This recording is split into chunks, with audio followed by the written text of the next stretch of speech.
Alright guys, so for today's video, we have something very special today on another episode in Pokke's Classroom.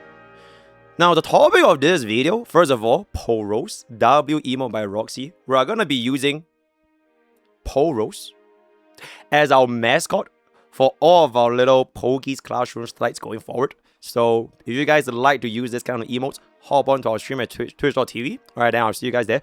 But yes, today's topic is going to be the Art of Gacha War. Now this is gonna be essentially one of the inference from something that you call the Art of War by Sun Tzu. Sun Tzu Bing Fa.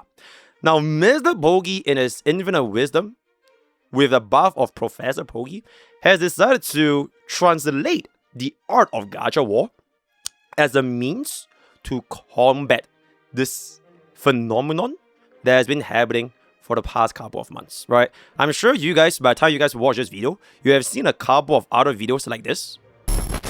If you know, you know. So there are basically two ways to go about this. I mean, technically there was a third way, which is do nothing. But clearly, after almost one entire year of doing nothing, it ain't gonna work. So option A is to violence solves everything, as Katarina would once say.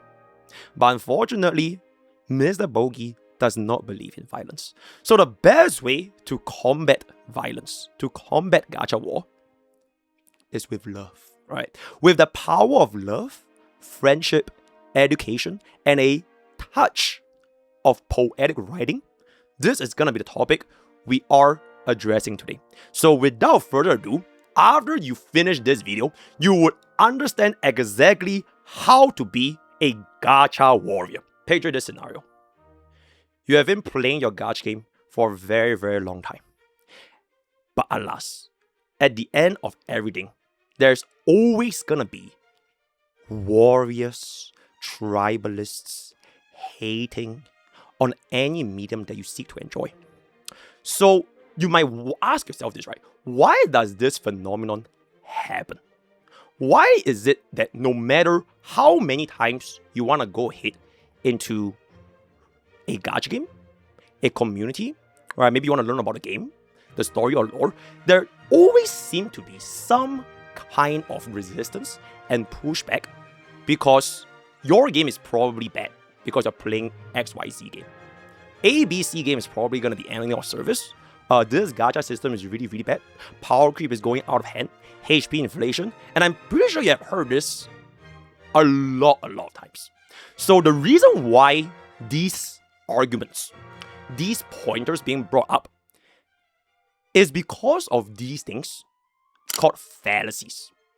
And my objective today is to simply illustrate 5 common fallacies that you can use as a gacha warrior to destroy your enemies who dares to oppose your path because your gacha game is the greatest gacha game of all time. So, fallacy number 1, context. Alright, context. Before we jump into fallacy number 1, context. So here is the context of essentially why we're talking about it just today. As you guys would have seen probably from YouTube, from Twitter, from your local communities, from whatever it's gonna be, especially regarding Art Knights Enfield Gacha. So what essentially happened is Professor Pokke did a very similar sort of video for both this current main channel of mine, as well as for my alternative guide channel, Pokecorp, explaining the gacha system. Right? I point out how the gacha system works, which scenarios would benefit the players the most, and how at the end, one of the very first things I talked about in that video is that the only thing that matters is pool income.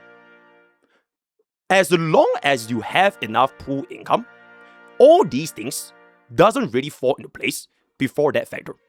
But before the pool income thing actually comes in, we can take a look at how this system works to better prepare yourselves going into Art Knights Enfield. That was the first thing I said in the 43-minute video that I posted yesterday, right? But unfortunately, essentially at this point, no matter how many infographics, right, how many videos, how many one-picture summaries that you have seen from my Twitter, we will always have classic examples of things like this. what is the point of making a gacha if we always need 120 pulls? Right? It is 100% predatory AF because it encourages people to do single pulls or lose pulls. I ain't reading all that. All I know is that gacha will always be gacha. How they try to trick you into thinking it's better is why these games are successful. Blame the Chinese for introducing the 0.x rates. Yeah, no shit, your explanation clears things up for the normies, but does this excuse the predatory dog shit that they're pulling here? No. GTFO. The system is systematically predatory when you can try to play around it, but it won't change the fact that it is. It is not the same. This is one of my personal favorites, by the way. It is not the same. I frequently pull on banners I like to own, but don't care enough to guarantee. Now, this is particularly true when I'm on 50-50 because a carryover system allows you to front load luck. Yep, you can front load luck and actively ensures more fun with the gacha system. And then we also have the classic at Grok, what is the TLDR, and lastly, does not carry over, I'm out. So these are really some of the hundreds, if not, at this point, I think like close to 1,000 sort of sentiments we have seen, not from my personal space, from Twitter, from YouTube, from Discord, from everywhere, but there are a lot of people talking about this system, right? Which is why, Gacha Warriors, you guys need to prepare right now on how to destroy your opponents when they dare to question against Art Knights, right? So first, Fallacy at hominem. I'm not sure how to pronounce it, I'm so sorry, but the ad hominem, guys. Attacking the person making the argument rather than the argument itself. Now, this is a classic strategy that us gacha warriors need to employ, because if you do not employ this strategy, a lot of times, your opponent will just simply continue making logical points for you. So don't say things like, Art Knight's gacha system is bad because I can't stop pulling before 120 pulls. Never ever say that. Instead, you should say something like this, right? MrPokke is attempting to justify the Art Knight's Anvil system. It is clear he is the bigger shield, alright? Damn, the sponsorship must be pretty big. Corporate boot leaking, as usual. Cock-sucking, greedy devs, be like. Bro, got the bag. Grifting red. Laying red. Okay, this one is a really long post over here, so we're just gonna zoom in a little bit more. LL, he's actually playing the part of a communist dictator. Exceptional. This is genuinely how you look like. What a cuck. Newer generations never felt the need to plan. Holy fuck, shut the fuck up, it's a gacha. People will always move towards the ones with the better rates. Dumb ass CC. Leave the multi-billion-dollar company alone. So by employing this strategy called the ad hominem, you literally can ignore how the gacha system is like. You don't have to address whether it's 120 pulls, 80 pulls, 60 pulls, 1 pull, doesn't matter. All you have to do is to go ahead and attack the opposing council directly, right? That is what gacha warriors must do, because at the end of the day, if you can disprove a person itself, it doesn't really matter what point they're trying to make. So hopefully, you guys will learn this strategy for your gacha war next time. Now, for the second strategy I can teach you guys today, it is going to be the strawman, right? The strawman. Misrepresenting someone's argument to make it easier to attack, often at extreme lengths. So don't say things like, I see the pros and cons of the gacha system in Art Knight's Anvil after your explanation. Instead, you can employ this strategy, right? Where you can just say, oh, so what you're saying is Art Knights is the best gacha system in the entire world, and everybody should be following this, right? So the key word to employ over here is, so what you're saying. When that is literally not what the opponent is saying, but it doesn't matter to you as a gacha warrior, because it doesn't matter what they are trying to say. It's what you are trying to pretend they want to say, so you can then employ your own agendas against them. Now, for this particular point, I would like to implore you a bonus secret mechanic that only elite gacha warriors will know, which is going to be right here. The ad hominem strawman quick swap technology. Now, this is like really level 100 gacha warriors, okay? You can combine 2 different fallacies into a single argument to make your point even stronger.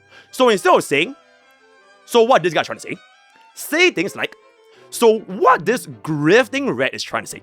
So for this particular point of view, not only have you destroyed their character, you have also destroyed the point they were trying to make, which they never in the first place, which will essentially consolidate your victory over them as the gacha warrior that you know, right? So hopefully you can use this tip for your future gacha wars. So now we're going to be moving on into the next tip, and that is going to be the false dilemma.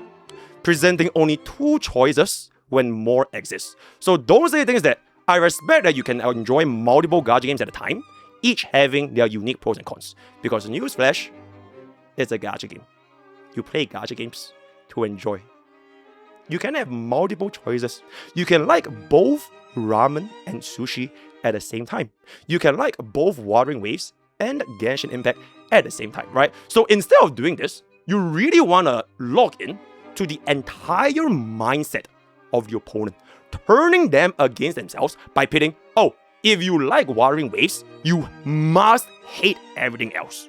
If you like a Genshin Impact, you must hate everything else. Because God forbid, if you ever have any other preference, you are a traitor, you are a rat, and you don't deserve to be part of my community because you are a shield, etc, etc. And notice what I did there, right? Notice what I did there, class.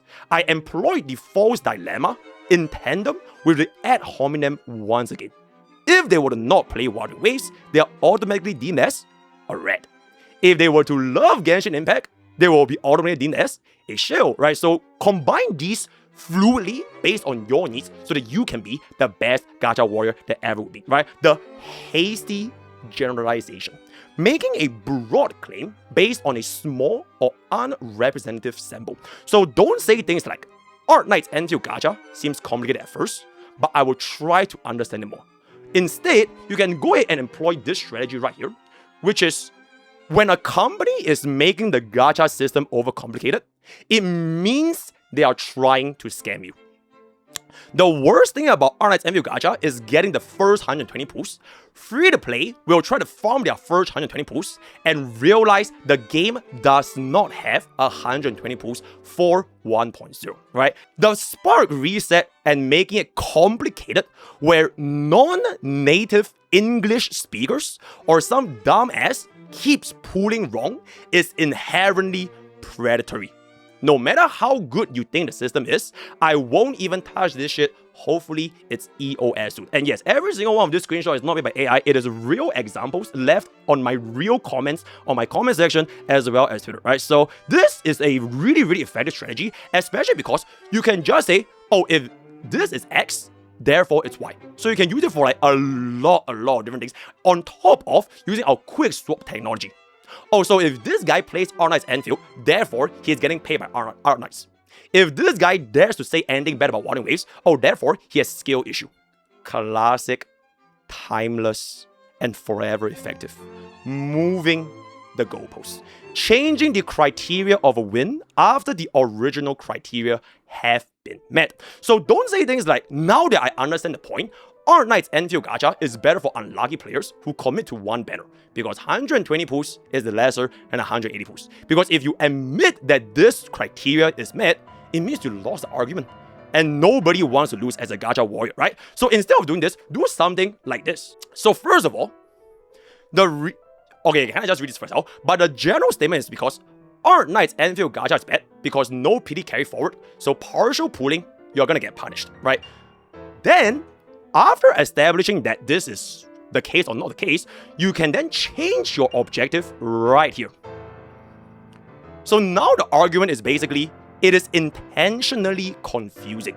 So it is no longer about the pity, but it is intentionally confusing where uninformed players who have no idea how the gacha system works, therefore it is a bad gacha. So this is just one simple example of how you can change the goalpost. Out of every single example that I've taught you guys today, changing or moving the goalpost is probably one of the easiest to make because at any point of time, you can keep dodging.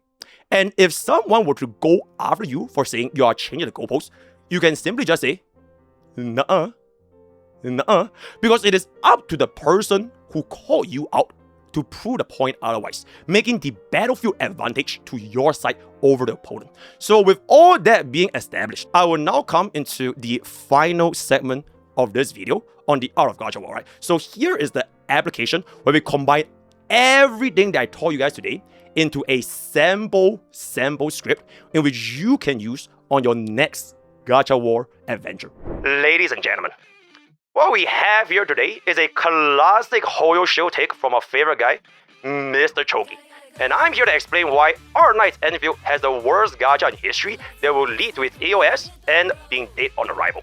So first of all, I think we can all agree that Bro is a grifting rat, paid off by Hoyo, Dawei, Art Knight's Enfield, his Oilers, and everyone in the gachaverse to shield for these gacha games. He is literally so broke, he has to beg his streams for his sub goals and donations and gacha top up, so you just know that whatever this guy say doesn't matter. He is in fact a hyper grifter.